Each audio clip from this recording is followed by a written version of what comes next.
While we know that our food choices determine how healthy our diet is, just how much do local norms or lifestyles about food contribute to childhood obesity? Yeah, the local norms contribute to child obesity in Botswana. If you look around, you tend to see that the overweight parents tend to have overweight children. And this is both a genetic and the environmental factor.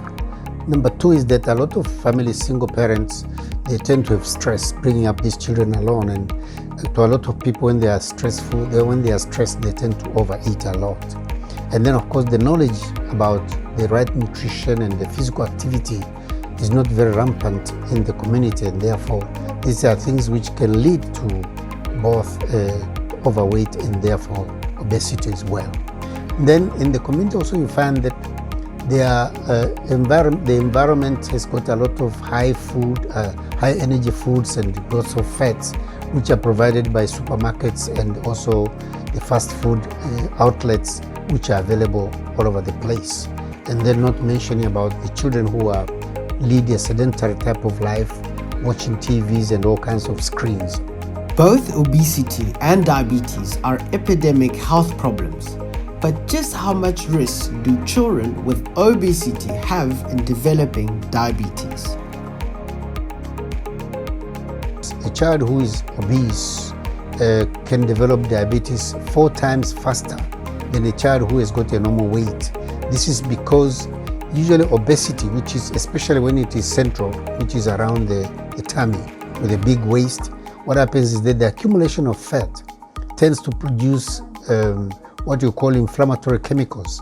And these inflammatory chemicals, they tend to dampen or to weaken the action of the insulin, leading to what we call insulin resistance. Another factor is that these inflammatory chemicals also, they tend to affect the beta cells which produce insulin in the pancreas. And these beta cells, they are not able to produce enough insulin to be able to process the glucose which is being in the body, which comes from the sugars we eat. Childhood obesity often leads to negative body image, depression, and low self-esteem. How can parents or guardians ensure that children do not develop childhood obesity and diabetes? This is a big problem, and therefore it has got to be approached.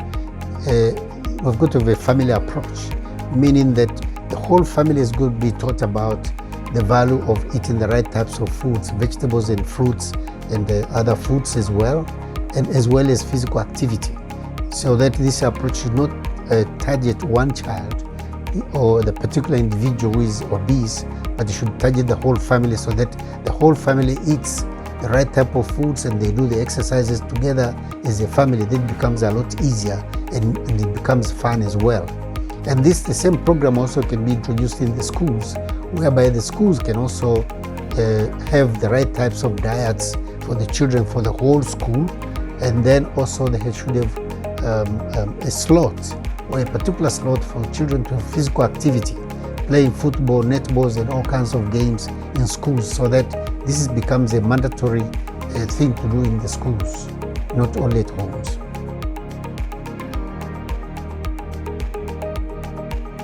Obesity and diabetes also, they all lead to lower immunity in the system. And COVID-19 is an infection, and therefore if your immunity is not good, you're not going to be able to fight that infection. Number two, when somebody is obese, it's got a lot of fat accumulated in the tummy. That fat tends to push up the lungs, and therefore the space for the air volume which the lungs could accommodate is lower. And when it is lower, it means that the supply of oxygen by the lungs is limited. And also in the lower parts of the lungs, where the exchange of the oxygen in the blood takes place, that space is limited.